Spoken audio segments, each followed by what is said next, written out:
Hello everyone, welcome to concept of chemistry. आज की इस वीडियो में डिस्कस करेंगे जेई मेन का जो पेपर हुआ है 24 फरवरी का 24 फरवरी का जेई मेन का पेपर हुआ है। मॉर्निंग शिफ्ट का पेपर को डिस्कस करेंगे इस वीडियो में। तो जो केमिस्ट्री वाला पार्ट है, इस वीडियो में हम केमिस्ट्री वाला पार्ट को डिस्कस करेंगे। तो जो जेई मेन का पेपर हुआ है वो बहुत ही अच्छा पेपर था। केमिस्ट्री का पेपर बहुत ही अच्छा था। तो पेपर केमिस्ट्री का बहुत ही अच्छा आया था और मोस्ट प्रोबेबली सबका अच्छा हुआ होगा पेपर। तो फर्स्ट क्वेश्चन था, what is the reason for formation of meta product for the following reaction. ये रिएक्शन दिया हुआ था एनिलीन था। जब इसको कॉन्क HNO3 और कॉन्क H2SO4 के साथ ट्रीट करते हैं तो ये पारा प्रोडक्ट, ये पारा में एक नाइट्रो लगता है।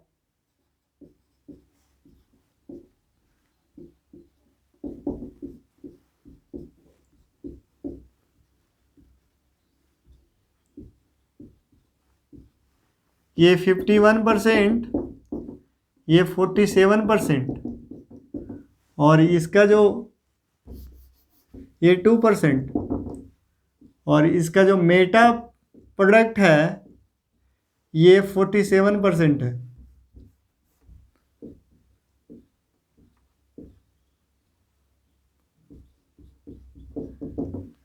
तो इसमें जो मेटा प्रोडक्ट जो बन रहा है 47%, तो ये मेटा प्रोडक्ट जो बन रहा है उसका क्या रीजन है? जो क्योंकि ये NH2 ग्रुप है, ये ऑर्थो पारा डायरेक्टिंग ग्रुप है, क्योंकि ये प्लस M ग्रुप है और प्लस M ग्रुप है, ये ऑर्थो पारा डायरेक्टिंग ग्रुप है।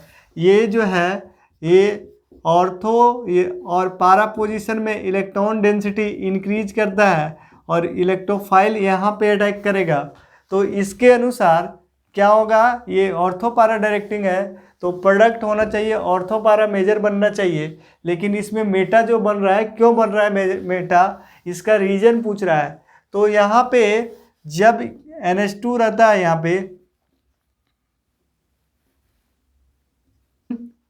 यहाँ पे H2SO4 एसिड के प्रेजेंस में क्या होता है, इसका एनिलीन में यहाँ पे NH2 है, यहाँ पे क्या हो जाता है, इसका प्रोटोनेशन हो जाता है और प्रोटोनेशन होकर के एनिलीनियम आयन बन जाता है। क्या बन जाता है? Anilinium ion NH3+। ये एनिलीनियम आयन जो बना, एनिलीनियम आयन ये स्ट्रॉन्ग -I, इसका स्ट्रॉन्ग -I इफेक्ट होता है और ये डी एक्टिवेटिंग ग्रुप है और इसके अनुसार क्या होगा, मेटा प्रोडक्ट बनेगा। इसके अनुसार क्या होगा, मेटा प्रोडक्ट बनेगा और इसके अनुसार क्या होगा, पारा प्रोडक्ट बनेगा। और जो पारा प्रोडक्ट है इसमें क्या है, 51% है। और मेटा प्रोडक्ट क्यों हो रहा है, क्योंकि एसिडिक मीडियम में एनिलीनियम आयन का फॉर्मेशन हो रहा है। वो मेटा, ये डीएक्टिवेटिंग ग्रुप है और ये मेटा डायरेक्टिंग ग्रुप है। ये मेटा में क्या लगेगा, NO2 ग्रुप लगेगा। ये इसका रीजन है। तो अब इसका रीजन को देखते हैं कि क्या क्या ऑप्शन लिखा हुआ है क्वेश्चन में। तो पहला ऑप्शन है एनिलीन इज ऑर्थो पारा डायरेक्टिंग। हाँ, तो ये बात तो बिल्कुल सही है, जो एनिलीन जो है ऑर्थो पारा डायरेक्टिंग ग्रुप है, तो ये सही है। लेकिन इसका एप्रोप्रिएट रीजन नहीं है। ये नहीं बता रहा है जो एनिलीनियम आयन बन रहा है और ये नहीं बता रहा है जो क्यों मेटा ज़्यादा बन रहा है। तो इसमें पूछ रहा है जो मेटा ज़्यादा क्यों बन रहा है, क्या रीजन है। तो फर्स्ट ऑप्शन इसका नहीं होगा। दूसरा ऑप्शन है aniline is meta directing. Aniline क्या है, मेटा डायरेक्टिंग। तो एनिलीन ऑर्थो पारा डायरेक्टिंग है, मेटा डायरेक्टिंग नहीं है, तो ये गलत है। उसके बाद क्या है, third, in acidic medium aniline is converted into anilinium ion. तो हाँ, एनिलीन जो है एसिडिक मीडियम में एनिलीनियम आयन में कन्वर्ट होता है, विच इज ऑर्थो पारा डायरेक्टिंग। लेकिन ये ऑर्थो पारा डायरेक्टिंग नहीं है, क्या है, मेटा डायरेक्टिंग है। तो थर्ड ऑप्शन, सी ऑप्शन भी इसका गलत हो जाएगा। उसके बाद फोर्थ ऑप्शन जो है, in acidic medium aniline is converted into aniline meta directing group. In fourth option, in acidic medium aniline is converted to anilinium ion which is meta directing group. तो ये फोर्थ वाला जो option है, इसका fourth option सही है, जो है एनिलीनियम आयन में कन्वर्ट होता है और वो क्या है, और मेटा डायरेक्टिंग ग्रुप है, और इसके वजह से जो मेटा प्रोडक्ट ज़्यादा बनता है।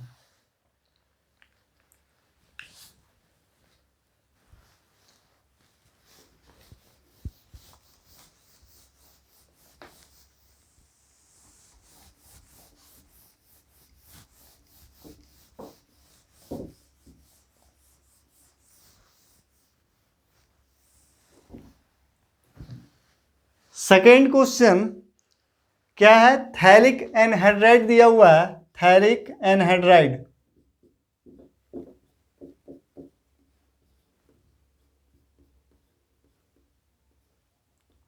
इसको जब P के साथ हम ट्रीट कर रहे हैं और यहाँ पे क्या है H2SO4, तो ये पिंक कलर दे रहा है, ये पिंक कलर दे रहा है।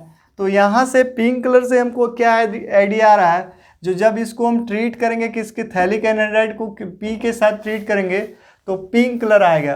तो यहाँ से आइडिया आ रहा है कि ये फेनोल्फथलीन होगा, क्योंकि जब हम थैलिक एनहाइड्राइड क्या होता है, जब हम थैलिक एसिड क्या होता है, जब बेंजोइक एसिड के ऑर्थो पोजीशन में क्या लगा हो, COOH ग्रुप लगा हो, जब इसको हीट करेंगे, हीट करने पे क्या होगा, ये हीट करेंगे तो क्या बन जाएगा, यहाँ से वाटर मॉलिक्यूल निकल जाएगा और यहाँ पे थैलिक एनहाइड्राइड बनेगा। क्या बनेगा, थैलिक एनहाइड्राइड। ये थैलिक एनहाइड्राइड हो गया, ये थैलिक एनहाइड्राइड। और जब इसको हम ट्रीट करेंगे 2 मोल फेनॉल के साथ या 2 फेनॉल के साथ, तो यहाँ पे 2 फेनॉल है, यहाँ पे इसका H और इसका H, और ये यहाँ से ऐसे करके वाटर मॉलिक्यूल रिमूव हो जाएगा और ये जो बनेगा स्ट्रक्चर, इसको क्या बोलते हैं, फेनोल्फथलीन। यहाँ से एक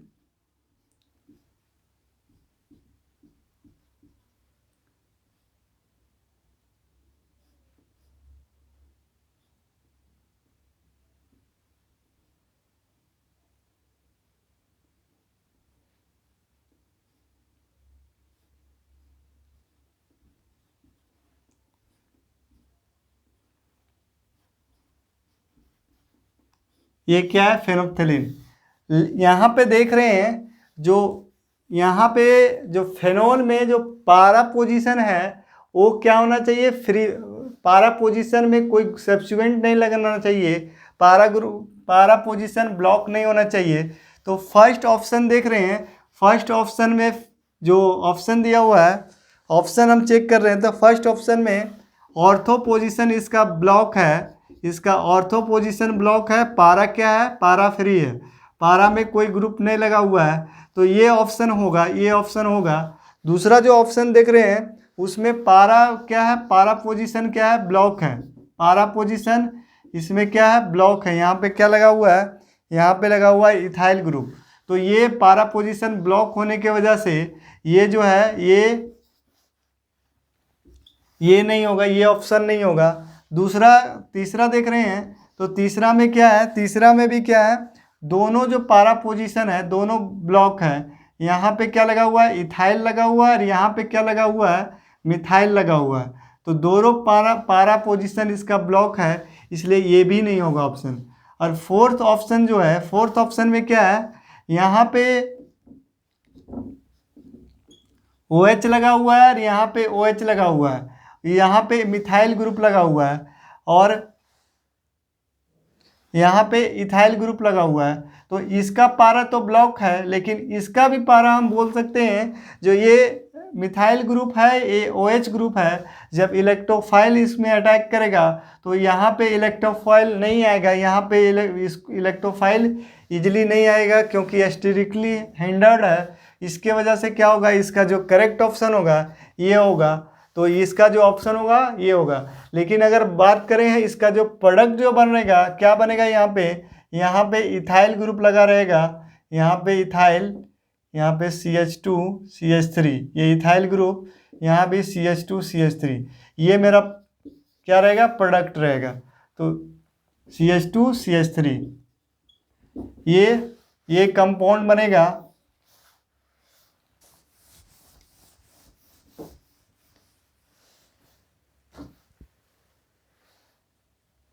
third which is responsible for stacking of alpha helix of protein.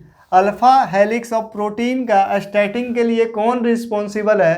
तो अगर बात करें प्रोटीन का, ये जो क्वेश्चन है बायोमोलिक्यूल्स में जो प्रोटीन है उस टॉपिक से क्वेश्चन है।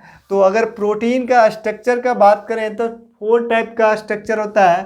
प्राइमरी स्ट्रक्चर होता है, सेकेंडरी स्ट्रक्चर होता है, टर्शियरी स्ट्रक्चर होता है और क्वार्टिनरी स्ट्रक्चर होता है। ये प्रोटीन का 4 स्ट्रक्चर होता है। अगर बात करें हम प्राइमरी स्ट्रक्चर का तो ये क्या होता है? एसिड का ये सीक्वेंस होता है valine, alanine, valine, leucine. Peptide bond होता है, पेप्टाइड बॉन्ड। तो ये जो पेप्टाइड बॉन्ड है, यहाँ पे जो इसका H जो है, यहाँ पे H क्या, ये हाइड्रोजन बॉन्डिंग के लिए रिस्पॉन्सिबल है। अगर हम बात करें सेकेंडरी स्ट्रक्चर ऑफ प्रोटीन का, तो सेकेंडरी स्ट्रक्चर एक होता है अल्फा हेलिक्स और दूसरा होता है बीटा प्लीटेड। तो अगर अल्फा हेलिक्स का बात करें तो alpha helix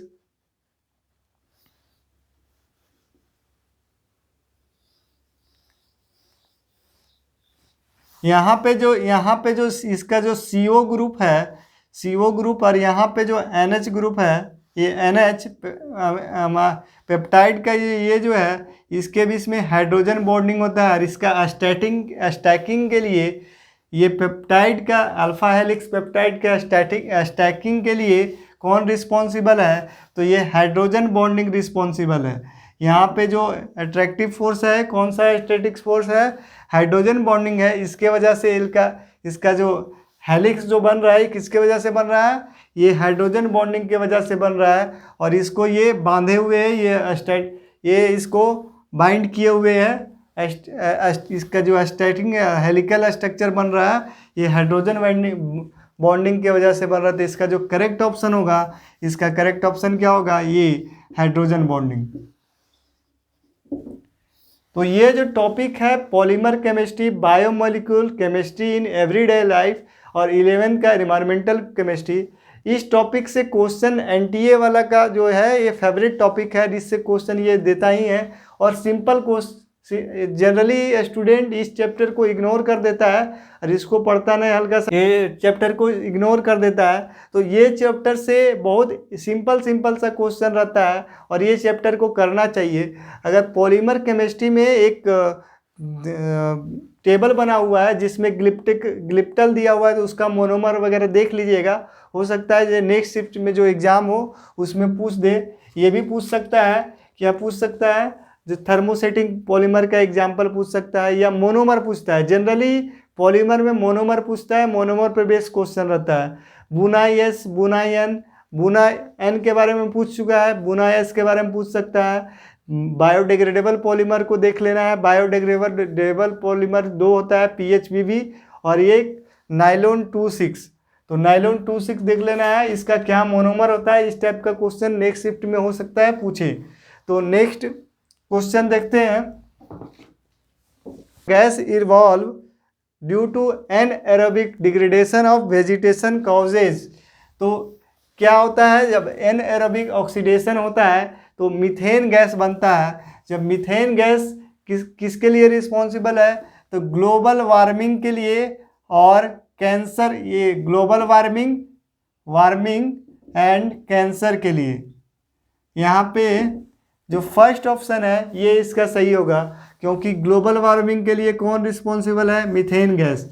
methane gas global warming के लिए और कैंसर के लिए रिस्पॉन्सिबल है। तो इसका ऑप्शन क्या होगा? फर्स्ट होगा। ये इन्वायरमेंटल केमिस्ट्री से है, 11th का जो टॉपिक है वहाँ पे एक लाइन लिखा हुआ है, ये वहाँ से ये क्वेश्चन है। नेक्स्ट क्वेश्चन जो हम देखते हैं, नेक्स्ट क्वेश्चन देखते हैं। मैच द फॉलोइंग, ये पॉलीमर से है। तो फॉलोइंग, तो कैप्रोलेक्टम क्या होता है? कैप्रोलेक्टम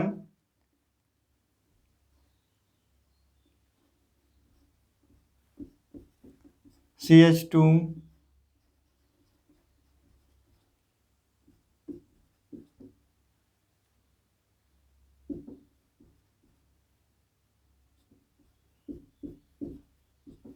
ये क्या है, कैप्रोलैक्टम। जब इसको पॉलीमराइज करेंगे तो यहाँ पे नाइलोन 6 बनेगा। क्या बनेगा, नाइलोन 6। यहाँ पे ये CO CH2 5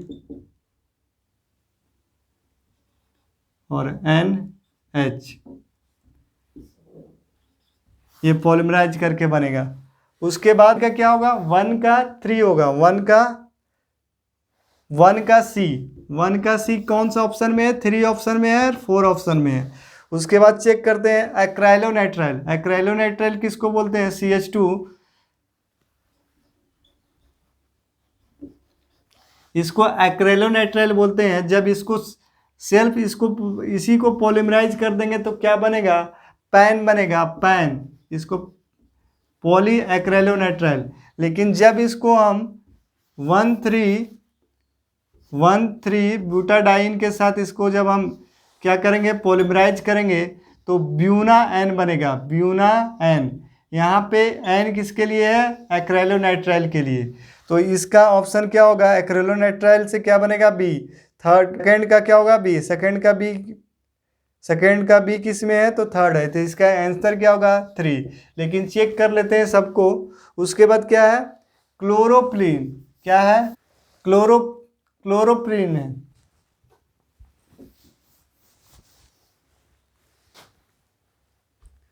क्लोरोफिन, तो ब्यूटा 1,3 डाइन, यहाँ पे क्लोरीन लगा हुआ है। इसको जब हम पॉलीमराइज करेंगे तो क्या बनेगा, नियोप्रीन। ये क्या है, मोनोमर है, और ये क्या है, पॉलीमर है। उसी तरह जब यहाँ पे 1,3 ब्यूटाडाइन यहाँ पे मिथाइल लगा रहता है तो इसको क्या बोलते हैं, इसको बोलते हैं आइसोप्रीन। और आइसोप्रीन को आइसोमिलीप्रीन किसका मोनोमर है, ये नेचुरल रबर का मोनोमर है। इसको पॉलीमराइज करके नेचुरल रबर जो बनता है, ये आइसोप्रीन को पॉलीमराइज करके नेचुरल रबर का फॉर्मेशन होता है। इसका मोनोमरिक यूनिट क्या है, आइसोप्रीन। तो इसका जो ऑप्शन होगा, इसका ऑप्शन 3 होगा।